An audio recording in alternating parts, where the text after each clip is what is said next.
an increasing number of people, especially young people, and it's around 1 in 3 who say that they're unsatisfied with democracy. Around 1 in 5 say that they'd prefer an alternative to democracy. And these numbers, of course, are much higher for young people especially.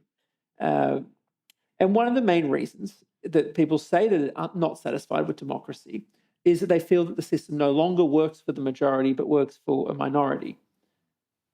Are we all doing democracy wrong? Well, it's shocking numbers, isn't it, that they're that low? Well, it is. I mean, look, the fact is that Western elites, and I use this phrase advisedly, have had their heads up their asses for a very long time now. And they are insistent on maintaining them there, no matter how many wake-up calls they get. Look, I voted Remain in the Brexit referendum. And frankly, if you'd asked me on the morning after why half of my fellow citizens voted for Brexit, I would have had no idea, right? But what I took away from that is that I am the ignorant one, and it's my job to educate myself, right? What the elites took from that is they need to suppress that movement as quickly as possible. This was the same with Donald Trump. Donald Trump gets elected. What do? Do they say, oh my God, I can't believe this guy's so obnoxious. How desperate must these people be to vote for Donald Trump? No, what they do is they go, oh, it's Russia collusions. The Russians, they said the same with Brexit. The Russians did Brexit. And I kept saying to these people, if the Russians didn't know about Brexit, it would be over by now, you know? We would have taken a chunk of France with us.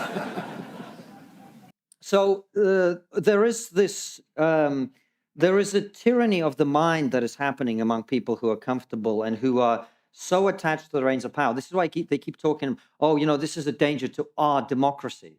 That's why they say our, because it's their democracy. It's not democracy for anyone else, because the moment anyone votes in a way they don't like, they try and overturn it one way or another.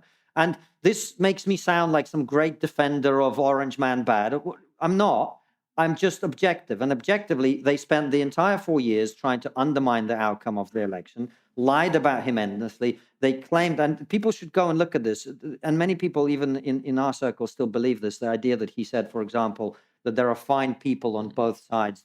This isn't true. You can go and watch the video in which he condemns those people. He says they should be condemned, absolutely. But what they did is they quoted him out of context, and then they presented it. And they did this over and over and over and over again. Why did they do it? Because they're not willing to accept that somebody might disagree with them. And if they keep doing this, we are going to get to a very dangerous place very quickly. So in a free marketplace of ideas, one would expect that we would be able to say, here's video, Trump says this thing, here's another version of it, and that free exchange should, in theory, bring the truth to the surface. That's at least a textbook case. Yeah, that so much of us familiar with. You know, there's the famous baseball player in America, Yogi Berra, who was known for his witticisms, and he said, in theory, there's no difference between theory and practice. In practice, there is.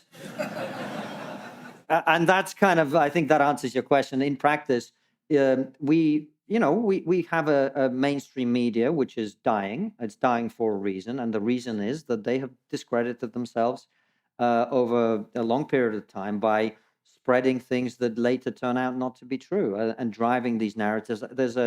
I wrote a thread on Twitter that went viral on the subject that I later made as a video, and it's a chapter in my book as well. It was called "Why Don't They Believe Us?" And the reason people are increasingly not believing the mainstream media is the arrogance with which they have purported these lies on the publics of the Western countries. I think what is required is a little bit more humility and admitting wrong. And I always say this to someone who increasingly has interactions with people in the mainstream media, giving interviews, etc. No personal, no faith in the mainstream media survives first contact with the mainstream media. You know, an example of this, and I'm not bitter, but an example of this is after my Oxford speech, a journalist from the New Statesman came and interviewed me, and he asked me how many views the video of my speech had got, and I said it's very difficult to measure because it goes into people's Telegram groups and WhatsApp groups, and people post it in a way that you're not able to track, so you can't really say. And he wrote that I'd said that the number of views on the speech is beyond measure. So the mainstream media have done a very bad job of maintaining their credibility.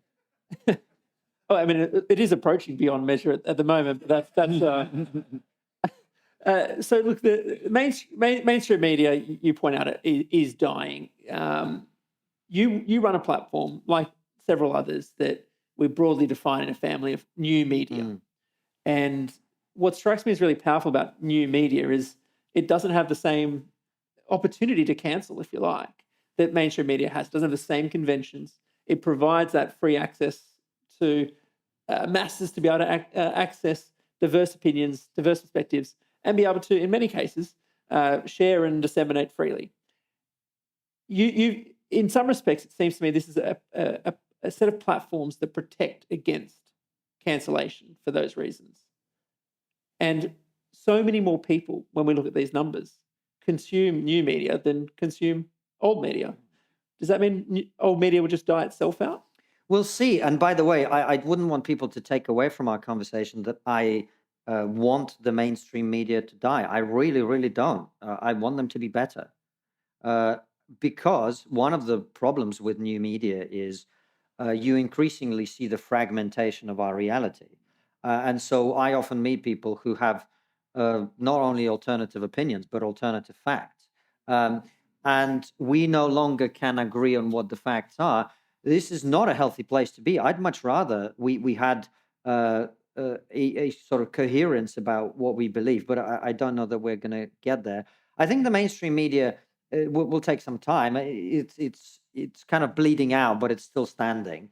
And that's because there's a lot of people who've grown up reading and listening and watching the mainstream media.